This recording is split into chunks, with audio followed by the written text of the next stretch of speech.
அண்மைச் செய்தி. மதுரை ஆதீனம் காணொலி மூலம் ஆஜராக அனுமதி மறுக்கப்பட்டு தற்போது அவர் நேரில் ஆஜராக சம்மனானது அனுப்பப்பட்டிருக்கிறது.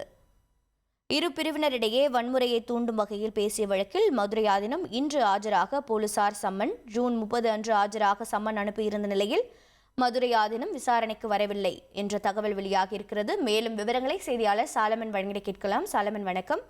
இந்த வழக்கின் பின்னணி என்ன? தற்போது மதுரை ஆதீனம் தரப்பிலிருந்து என்ன தகவல் கிடைக்கப்பெற்றிருக்கிறது? மேலும் தகவல்கள் என்னென்ன? கடந்த மே மாதம் 2ஆம் தேதி மதுரை ஆதீனம் கார்ல காட்டாங்குளத்தூர் நோக்கி வந்து கொண்டிருந்தார். அப்போது உளுந்தூர் பேட்டையில திடீரென அவருக்கு கார் விபத்தானது நிகழ்ந்தது.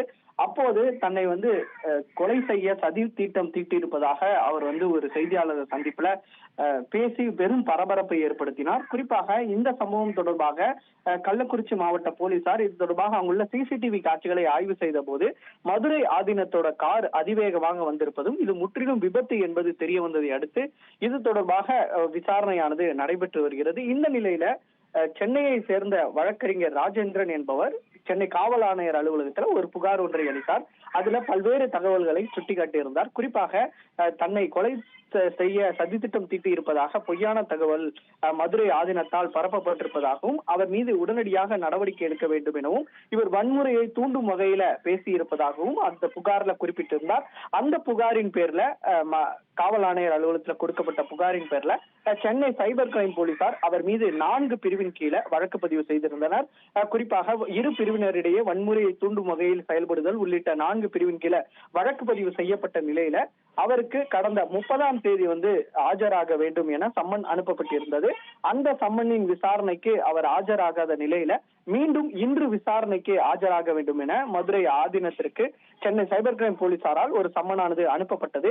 இந்த நிலையில மதுரை ஆதீனத்தோட சார்பில் தான் வீடியோ கான்பரன்சிங் மூலமாக இந்த விசாரணைக்கு இன்று ஆஜராக உள்ளதாக அவர் கடிதம் ஒன்றை சைபர் கிரைம் போலீசார் அனுப்பியிருந்தார்.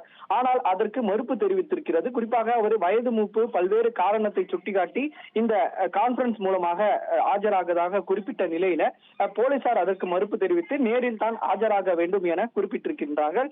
மேலும் பல்வேறு தகவல்களையும் அவர்கள் குறிப்பிட்டுள்ள நிலையில இன்று ஆஜராவாரா அல்லது அவரது வழக்கறிஞர்கள் ஆஜராவாரா என்பது குறித்தான தகவல் இன்னும் கூடிய விரைவில் தெரிய வரும் என போலீசார் தரப்புல தெரிவிக்கப்பட்டுள்ளது. இருப்பினும் அவர் ஆஜராகாத பட்சத்துல மீண்டும் அவருக்கு சம்மன் வழங்கப்படுமா அல்லது பிடிவாரண்ட் பிறப்பிக்கப்படுமா என்பது குறித்தான தகவல்கள் பின்னர் தெரிவிக்கப்படும் என போலீசார் தரப்புல தகவல் தெரிவிக்கப்பட்டுள்ளது. உங்களுடைய தகவல்களுக்கு நன்றி சாலமன்.